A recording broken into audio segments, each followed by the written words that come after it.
Hello guys, and welcome to the video discussing possibly the most quintessential Crash Bandicoot game of the series. This one that seems to have everything that people remember about the franchise, what its traditions were, the achievements it managed, the silliness and the story writing. Warped seems to have it all, which is surprising to say the least, when I learned that apparently Naughty Dog was assigned less than a year to work on it and a production budget of just over $2 million,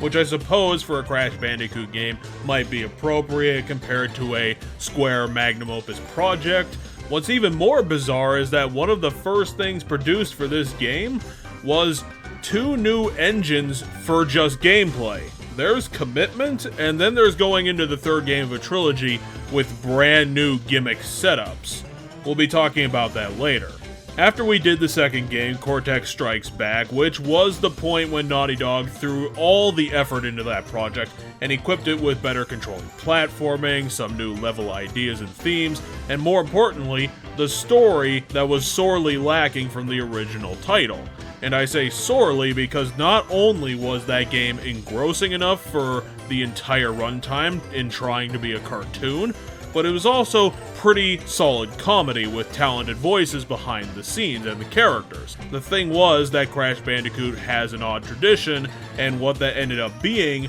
was that the developers would use narratives in these games but never actually end them properly, which strangely was a problem worsened with the handheld games of the series. This tradition pretty much started with Warped. Warped starts with a seamless introduction hanging off of the end of Cortex Strikes Back, destroying his doomsday weapon in orbit, and a piece of that device fell from the sky and crashed into Crash's island, where it managed to strike one of the island's temples and release a previously unknown evil into the world, and yet another recurring character comes onto the scene. This new character's name is Uka Uka, who is Aku Aku's twin brother, the godly mask guy who's been helping Crash since the beginning of the series. Uka Uka then decides to team up with Cortex, who survived the events of the last game because cartoon logic, and in order to stop his brother, all 5 characters and Cortex's lieutenants travel to the Time Twister machine that's on the island for some reason,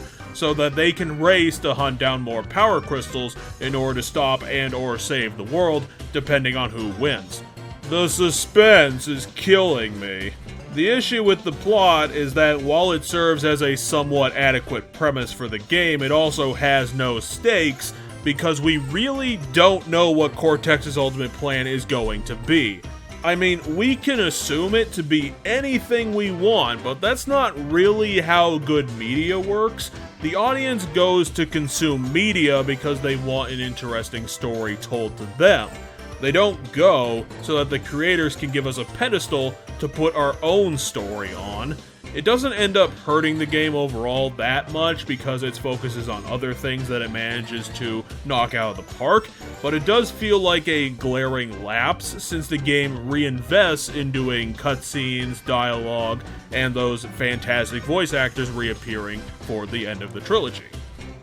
To be fair, while context and narrative is always going to be important for video games, it's really only half of the product that you're getting, and while there are no stakes in the actual plotline, the characters and the great delivery of dialogue can help to fill in that gap and give the player something moment to moment to get invested in, which is going to be playing more to the series' strengths rather than hoping that it has something that's borrowed from other video games that it doesn't really want to put time into making or creating or upholding as the game goes on. And that would be the platforming, which is still rock solid and super creative. It gives out some new ideas, some new twists on the tropes, and still feeling overall very fresh to continue playing. The gimmick this time around isn't weighing so heavily on the innovations that the other games were able to accomplish, since at this point, the series has pretty much found its groove and is going to stick to its familiar blend of 2D and 3D platforming.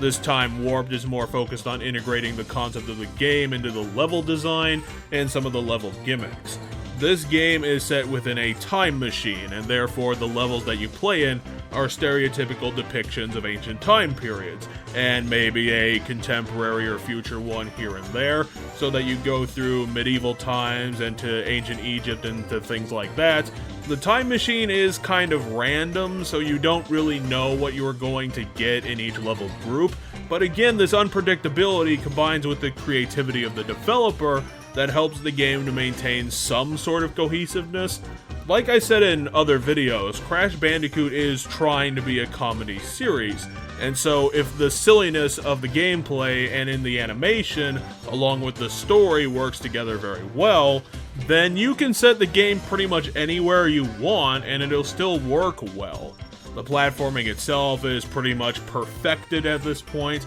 Yes, it still requires you to use the D-pad, but the years that Naughty Dog have had to hammer this into the right shape has made the platforming easy to control, tightly designed, and almost throughout all of those split-second instant death traps, at least when you're going through most of the levels, the bosses can be a different question altogether. The game has plenty of that classic run through the level, avoid the hazards, jump on people levels that have been one of its staples since the beginning. The levels that have you running away from stuff have seemed to be completely forgotten, which is a hit or miss depending on your preference, but at least Naughty Dog have replaced that with something, and that would be one of the new engines that Wikipedia was talking about earlier, vehicle sections. This new feature was introduced a little earlier than I thought, but in a more contemporary or future time period, Naughty Dog have added vehicle sections for racing and or combat levels into the game, which is a nice change of pace from the usual bear molesting obstacle course, where now there's an actual competition in place with goals and other racers to kind of liven things up. Overall, these levels are very gimmicky, mostly because of how short the levels are with their fighter planes or 3-lap races on the hog, because of 90s attitude still being a staple of the humor as well. These things are actually pretty well designed. One of the races has kind of a high bar for completion, or 100% completion. I think I went for that just because the level was so short, and I figured just why the hell not, it'll only take like another minute or two to do this. I'm usually not one of the get all of the boxes in these games smash kind of people, but you can do that at least once in one of these levels, and hell, why not this one? Unlike other games that have surprise vehicle sections, Naughty Dog's earliest production on the engine was well done, and it was implemented really well with stylized vehicles that match the level, and the characters are redesigned to be put in those vehicles. That just makes the whole thing fit very well together and looks really fun, and the new gameplay is just satisfying to use to defeat everybody. It's a real well thought out time altogether, where in comparison to other games, they don't think about it. It's a complete mess. It just makes you want to skip the entire thing altogether and maybe turn it into a meme online if you have the time. The regular appearances of the vehicle sections throughout the game, and with all of the other gimmicks and changes, just filling out the levels or creating new levels unto themselves, gives it that very needed feeling of variety that makes the game different to the other ones in its franchise and keeps the player trucking on through the levels. It gives them that hook that they need to keep playing. I touched on it before, but the occasional outburst by the section's boss also gives the player something to look forward to, along with all the gimmicks and the fun levels, since one of the nicer draws of the audience's attention is the fantastic voice actors that Naughty Dog have found, or Universal just gave to them on a silver platter. The voices match perfectly with the characters and feel exactly as Saturday morning cartoon as they should, with ridiculous accents and their dialogue inflections that makes each of them feel special and unique, and once again, each of them have their own skill set and are set in an arena that makes the most of what they can do, and then you sprinkle on a little bit of more flavor interactions, some more animations, and you get this small, focused rogues gallery in this game that is a real treat for the player, which is probably why each and every single one of them got to be a recurring character for every game after the conclusion of this trilogy. The only real issue I have with this part of the game is that, since this is still relatively early days of character voices, the inflections on dialogue or the technological limitations of the time means that some words, some parts of speech can be lost, and you're not sure what their taunt was supposed to be because, again, this is pre-subtitle days, which is why I usually provide that for you. But overall, it is still very solidly done and pretty damned entertaining to hear while playing the game. So yeah, thinking about this game again, it's a solid platformer overall, if nothing else, with a bunch of different levels. It's got different types of gameplay that switch and change throughout the games, 25 immediately unlocked levels that just gives you everything to look forward to. It's almost everything that you want in a kitchen sink mentality sort of game. I mean, it just gives you so much different stuff to do, so much stuff to look forward to,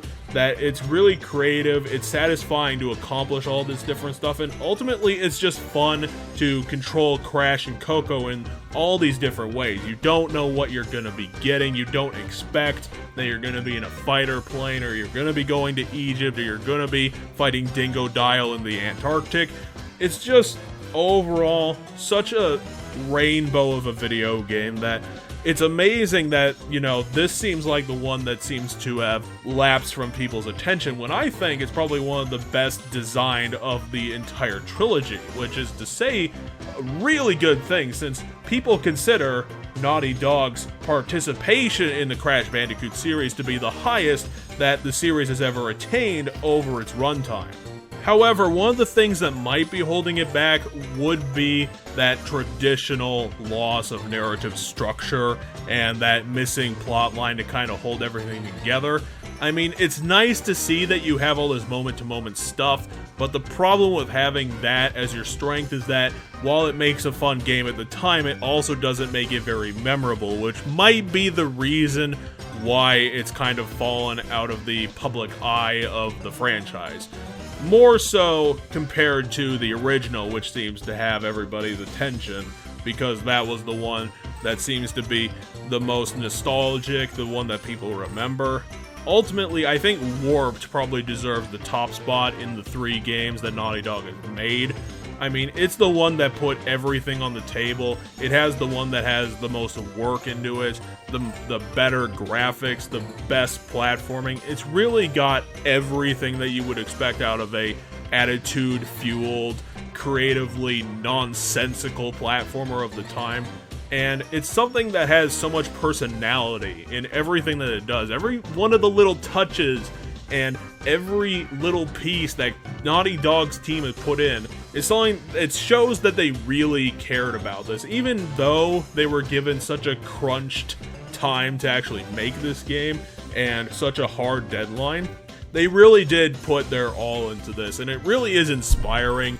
especially with the perspective that we have now of games coming out now. And yes, I know that it's annoying to constantly bring that up, but that's why we look to the past, so that we can find the things that inspire us for the future, and hopefully remind us to move forward. Because, I mean, we did this crap 20 years ago.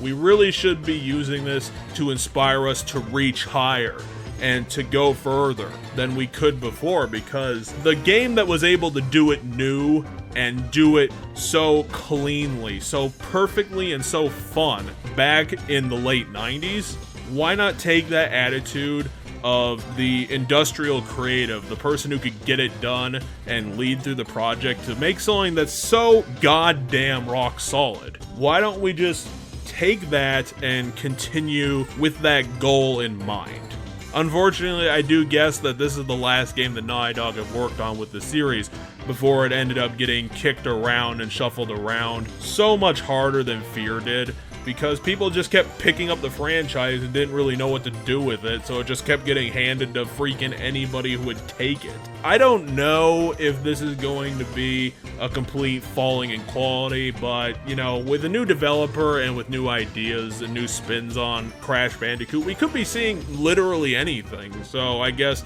the future will hold what we hold to be the best Crash Bandicoot game in our hearts. But for now, with Warped, let's end it with a final scoreboard to kind of wrap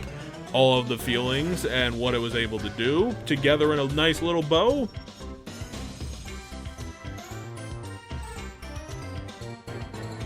And I'll leave you guys off with a final victory for gamers, because we all deserve it.